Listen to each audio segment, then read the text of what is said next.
On today's episode of the Art of DMing, I'm going to tell you the 3 roles of the Dungeon Master. Hey folks, welcome so much to the Art of DMing and our first episode where I'm going to share with you a bit of my experience and tips and tricks as to how to become a better Dungeon Master. Maybe it's your first time or you're really new to it and you're here looking for tips and tricks.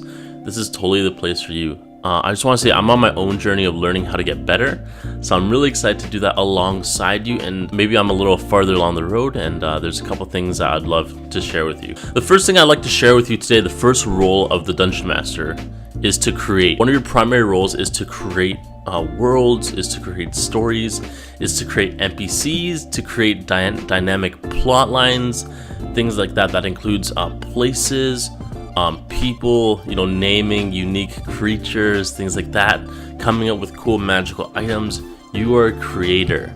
You create different taverns that they can go and visit.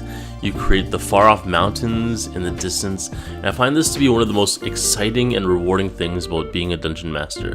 The fact that I get to use my imagination, I get to create, and I get to invite people into this creation. I get to invite people into this world that I've built, right, with my imagination. An example of this is hilariously this tavern, the first tavern I ever created. I had no idea my players wanted to go into a tavern, so I kind of stumbled over my words classically and said that they found this tavern called the Purple Stallion, and it had this sort of drunk in the corner. It had this big roaring hearth in the back that gave it fire. It had really crappy food at the time. They were playing in this sort of desert region, and I joked about how there was these really crappy rat kebabs that they had sort of scavenged around, and when the players got sick, they had a helpful sort of barkeep who told them information about their journey and adventure and whatnot, etc. Your second role as the Dungeon Master is to facilitate. You created a whole world of lots of things, you filled it, and now your role is to facilitate sort of the game, facilitate the experience. You're inviting people into this world, but you're also facilitating the world, of course. They are playing one character, right? The players have sort of a first-person view of the world. And you, as a Dungeon Master, not only create, as I mentioned before, but you also facilitate the world. So as they go around the world, as they explore the world, as they see various different things, as they fight creatures, things like that, you're actually facilitating how that happened, right? You tell them the rules, you help them with the rules, decide whether or not, the swing of a sword misses or hits, whether the spell goes off, whether the creature is very animalistic or maybe more intelligent than they imagined. You determine whether the noble sees favorably to their cause, etc. You are a facilitator. And one thing I want to talk about really quick with facilitating is rules. Rules are really important, especially in sort of imagination land, because it keeps us on the same page. It actually acts as sort of like a language for us, right? A common language that we can speak to one another. Let me give you an example. So let's say you have a halfling who is, usually a 4-foot humanoid, if not shorter, who's quite small.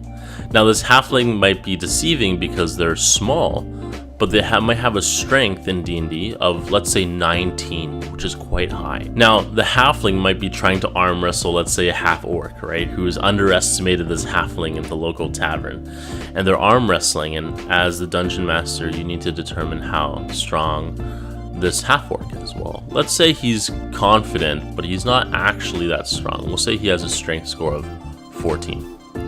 So you see how with using the strength score of 19 versus 14, we can actually compare how the actual strength of the creatures, regardless of their size, regardless of their appearance, things like that. And the numbers will actually give us a score that we can then use dice to roll and have that as a modifier, etc. And then have that as a common knowledge as to who's actually stronger. It keeps the game from being arbitrary. It makes the game fair, I believe. That's another part of your role as facilitator, is to keep the game fair. And I think it's really important. My last and final role for the Dungeon Master is this, and I think in some ways is almost the most important one. Your final role as the Dungeon Master is to empower people. Your role as a Dungeon Master is to help people have fun, to feel good, to feel confident, to help them overcome their fears and struggles, to run a really good game where everyone can, have lots of jokes and laugh and whatnot. Famously, a friend of mine shared that, people don't really come playing these games to sort of face their own problems sometimes. Sometimes they come to escape their problems. A friend of mine who, in their sort of normal life, feels kind of powerless and weak, but, when they're in the game, they can feel brave and confident and conquer things and whatnot. We really run these games to sort of help people, have fun, like I mentioned, but it's also an opportunity to empower people, to give them courage, to give them, bravery, to help them face certain demons, both literally and figuratively.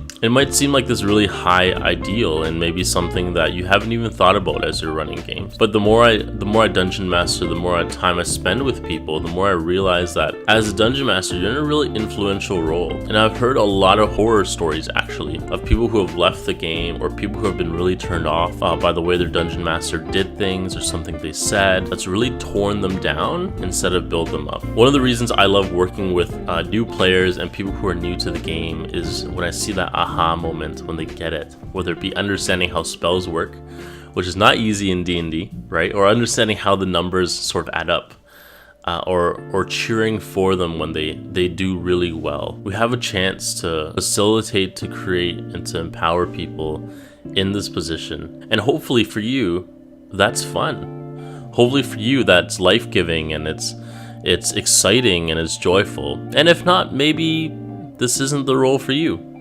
You need a little bit of that. If your friends just simply want someone to run the game for them and you're kind of begrudgingly doing it and it's really not fun for you, it may not be the thing that you'll last very long in. But if you love creating the world, creating all sorts of things, if you love facilitating the rules and explaining that and showing people the way and making sure everything's fair, and if you love empowering people, being this positive influence, speaking words of encouragement to people and whatnot, maybe this is the role for you. Guys, thanks so much for hanging out with me for our first episode of The Art of DMing. I hope it was informative to you. I hope it got you thinking about some things. And I want to leave you off with a question before we go. How many games do you think you have DM'd? If it's 0, then it's 0. That's all good. If it's many, you can try and guess some big number. I have no idea. I'm probably into the thousands, I think, of sessions I've DM'd, which is a lot of fun. And because of the reasons I've mentioned above, it's the reason I still do it and I keep doing it. I hope you guys have a great day. I hope you learned something, like I said before, that this video brings you value. Don't forget to like if you liked it, and subscribe if you want to see more, and hit the notification bell so you know when I'm uploading videos. Until next time, guys, keep rolling.